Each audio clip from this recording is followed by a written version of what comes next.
ಸುಮಾರು 2.5-3 ವರ್ಷಗಳಿಂದ ದೂರ ಉಳಿದಿದ್ದ ಸೈಲೆಂಟ್ ಆಗಿದ್ದ ಅನಂತಕುಮಾರ್ ಹೆಗಡೆ ಅವರು ಲೋಕಸಭಾ ಚುನಾವಣೆ ಹತ್ರ ಬರ್ತಾ ಇದ್ದಂತ ಫಿನಿಕ್ಸ್ ಹಕ್ಕಿ ರೀತಿಯಲ್ಲಿ ಎದ್ದು ನಿಂತು ವಿವಾದಾತ್ಮಕ ಹೇಳಿಕೆಯನ್ನ ಕೊಡ್ತಾ ಇದ್ದಾರೆ.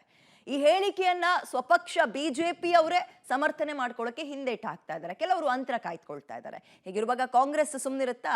ಎಲೆಕ್ಷನ್ ಟೈಮ್ನಲ್ಲಿ ಅದನ್ನೇ ಇದೀಗ ದಾಳ ಮಾಡ್ಕೊಳ್ಳೋಕೆ ಮುಂದಾಗಿದ್ದು, ಕೆಲವೊಂದು ಕಡೆ ಇವರ ವಿರುದ್ಧ ಸುಮೋಟೋ ಕೇಸ್ ಕೂಡ ದಾಖಲಾಗಿದೆ. ಸಿದ್ದರಾಮಯ್ಯ ಅವರ ವಿಚಾರದಲ್ಲಿ ಏಕವಚನದಲ್ಲಿ ಮಾತಾಡಿದ್ದಾಗಿರ್ಬೋದು, ಕೆಲವೊಂದು ತೀಕ್ಷ್ಣವಾಗಿ ಹೇಳಿಕೆ ಕೊಟ್ಟಿದ್ದಾಗಿರ್ಬೋದು, ಇವೆಲ್ಲದರ ವಿರುದ್ಧ ನಿನ್ನೆ ಕಾಂಗ್ರೆಸ್ ಕಾರ್ಯಕರ್ತರು ಕೆಲ ಕಡೆ ಪ್ರತಿಭಟನೆ ನಡೆಸಿದ್ದು ಕೂಡ ಹೌದು. ಇದಕ್ಕೆ ಸಂಬಂಧಪಟ್ಟಂತೆ ಒಂದು ಸ್ಪೆಷಲ್ ರಿಪೋರ್ಟ್ ಇದೆ, ನೋಡ್ತಾ ಹೋಗೋಣ. ಲೋಕ ಸ್ಪರ್ಧೆಗಾಗಿ ಮತ್ತೆ ವಿವಾದದ ಅಸ್ತ್ರ.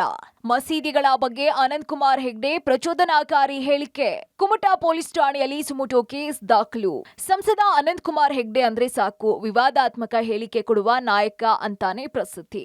6 ಬಾರಿ ಉತ್ತರ ಕನ್ನಡ ಲೋಕಸಭಾ ಕ್ಷೇತ್ರದಿಂದ ಸಂಸದರಾಗಿರುವ ಅನಂತಕುಮಾರ್ ಹೆಗ್ಡೆ ಅಭಿವೃದ್ಧಿ ಕೆಲಸ ಮಾಡೋದ್ಕಿಂತ ತನ್ನ ವಿವಾದಾತ್ಮಕ ಹೇಳಿಕೆಗಳು ಕೊಟ್ಟಿದ್ದೇ ಹೆಚ್ಚು. ಕಳೆದ 3 ವರ್ಷದಿಂದ ಅನಾರೋಗ್ಯ, ಪಕ್ಷದ ಮೇಲಿನ ಅಸಮಾಧಾನ ಇನ್ನಿತರ ಕಾರಣದಿಂದ ರಾಜಕೀಯದಿಂದ ದೂರ ಉಳಿದಿದ್ದು, ಜಿಲ್ಲೆಯ ಜನರ ಯಾವ ಸಮಸ್ಯೆಗೂ ಸ್ಪಂದಿಸ್ತಾ ಇರಲಿಲ್ಲ. ಸದ್ಯ ಲೋಕಸಭಾ ಚುನಾವಣೆ ಹತ್ರ ಬರ್ತಾ ಇದ್ದು ಮತ್ತೆ ರಾಜಕೀಯ ಅಖಾಡಕ್ಕೆ ಇಳಿದಂತಹ ಅನಂತಕುಮಾರ್ ಹೆಗ್ಡೆ ವಿವಾದಾತ್ಮಕ ಹೇಳಿಕೆ ಕೊಡೋದಕ್ಕೆ ಪ್ರಾರಂಭ ಮಾಡಿದ್ದಾರೆ. ಜಿಲ್ಲೆಯ ಕುಮಟಾದಲ್ಲಿ ಸಿಎಂ ಸಿದ್ದರಾಮಯ್ಯ ವಿರುದ್ಧ ಏಕವಚನದಲ್ಲಿ ಕಿಡಿಕಾರಿದ್ದಾರೆ.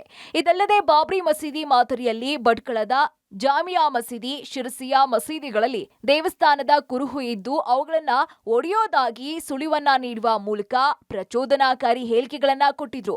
ಸದ್ಯ ಅನಂತಕುಮಾರ್ ಅವರ ಹೇಳಿಕೆಗಳಿಗೆ ಸಾಕಷ್ಟು ವಿರೋಧ ಬಂದಿದ್ದು, ಕುಮಟಾ ಪೊಲೀಸ್ ಠಾಣೆಯಲ್ಲಿ ಪೊಲೀಸರು ಸುಮೋಟೋ ಕೇಸನ್ನ ಸಹ ದಾಖಲು ಮಾಡಿದ್ದಾರೆ. ಅನಂತಕುಮಾರ್ ಹೆಗಡೆ ಅವರಿಗೆ ಪಾಪ ಏನೋ ಹೆಚ್ಚು ಕಮ್ಮಿ ಆಗಿದೆ, ರೆಸ್ಟ್ ಅಲ್ಲಿ ಇದ್ರು, ಈಗ ಬಂದು ಏನೇನೋ ಮಾತಾಡ್ತಾ ಇದ್ದಾರೆ. ಇದು ಜನನ ಇದಕ್ಕೆ ಉತ್ತರ ಕೊಡ್ತಾರೆ. ಅನಂತಕುಮಾರ್ ಹೆಗಡೆ ಅದನ್ನೆಲ್ಲವೂ ಮೀರ್ತಾರೆ. ಲಕ್ಷ್ಮಣ ರೇಖೆ ಅನ್ನೋದು ಅದೆಲ್ಲ ಮೀರಿ ಮಾತಾಡಿದರೆ ಅದಕ್ಕೆ ವ್ಯಾಲ್ಯೂ ಇಲ್ಲ. ಜನ ಅದಕ್ಕೆ ಸ್ಪಂದನೆ ಮಾಡೋದಿಲ್ಲ. ಮೋದಿಯವ್ರ ಬಗ್ಗೆ ಕೀಳಾಗಿ ಮಾತಾಡಿದ ಜನ ಹೋಗ್ತಾರೆ. ಸಂಸ್ಕೃತಿ, ಇಡೀ ಬಿಜೆಪಿಯ ಸಂಸ್ಕೃತಿಯ ಒಂದು ದ್ಯೋತಕವಾದಂಥ ಪ್ರತೀಕ ಅನಂತಕುಮಾರ್ ಹೆಗಡೆ. ಅನಂತಕುಮಾರ್ ಹೆಗಡೆ ಅವ್ರು ಹಿಂಗೆ ಮುಂದುವರೆದ್ರೆ ಅವ್ರಿಗೆ ತಕ್ಕ ಪಾಠ ಕಲಿಸ್ತಕ್ಕಂಥದ್ದು, ಅವ್ರ ಮಾತಿಗೆ ತಿರುಗೇಟು ಕೊಡ್ತಕ್ಕಂಥದ್ದು ನಾವು ತಯಾರಿದ್ದೀವಿ.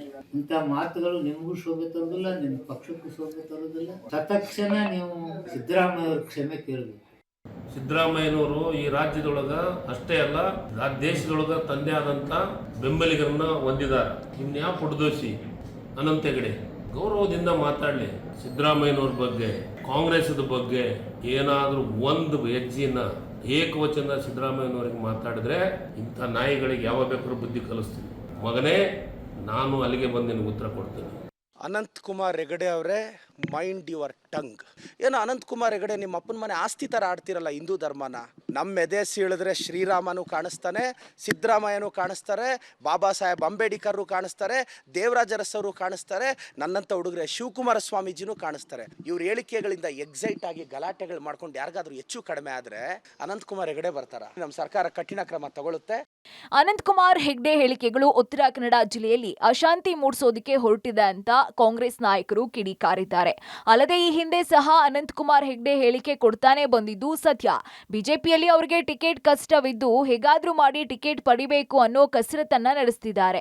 ಅದಕ್ಕಾಗಿಯೇ ವಿವಾದಾತ್ಮಕ ಹೇಳಿಕೆ ಕೊಡೋದಕ್ಕೆ ಮುಂದಾಗಿದ್ದಾರೆ ಅಂತ ಕಿಡಿಕಾರಿದ್ದಾರೆ. ಇನ್ನು 3 ವರ್ಷದ ಕಾಲ ಹೊರಗೆ ಇದ್ದು ಸಂಸದರು ಈಗ ಜನರನ್ನ ಪ್ರಚೋದಿಸೋದಿಕ್ ಬಂದಿದ್ದಾರೆ. ಕೇಂದ್ರ ಸರ್ಕಾರ ಅವರದ್ದೇ ಇದ್ದು ಜಿಲ್ಲೆಯಲ್ಲಿ ಅನುಮಾನಾಸ್ಪದವಾಗಿ ಮೃತಪಟ್ಟಂತಹ ಡಾಕ್ಟರ್ ಚಿತ್ತರಂಜನ್, ತಿಮ್ಮಪ್ಪ ನಾಯ್ಕ್, ಪರೇಶ್ ಮೆಸ್ತಾನವ ಸಾವಿನ ಬಗ್ಗೆ ತನಿಖೆ ನಡೆಸಲಿ. ಆ ಸಾವಿನ ಹಿಂದೆ ಇರೋರು ಯಾರು ಅಂತ ಹೊರ ತರಲಿ ಅಂತ ಕೈ ನಾಯಕರು ಕಿಡಿಕಾರಿದ್ದಾರೆ. ಜಿಲ್ಲೆಯಲ್ಲಿ ಕೋಮು ಭಾವನೆ ಸೃಷ್ಟಿಯಾಗುವಂಥ ವಾತಾವರಣ ನಿರ್ಮಿಸಲು ಹೊರಟಿದ್ದಾರೆ.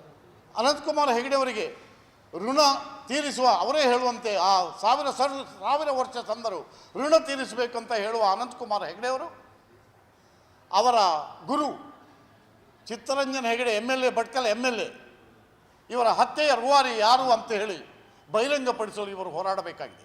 ಇನ್ನು ಸಂಸದ ಅನಂತಕುಮಾರ್ ಅವರ ಹೇಳಿಕೆ ರಾಜ್ಯದಲ್ಲೂ ಕಾಂಗ್ರೆಸ್ ನಾಯಕರ ಕಣ್ಣು ಕೆಂಪಾಗುವಂತೆ ಮಾಡಿದೆ. ಸಂಸದರ ಹೇಳಿಕೆ ಕೆಲ ಬಿಜೆಪಿಗರಿಗಂತೂ ಮುಜುಗರ ತಂದಿದೆ. Naveen public TV, Karwar.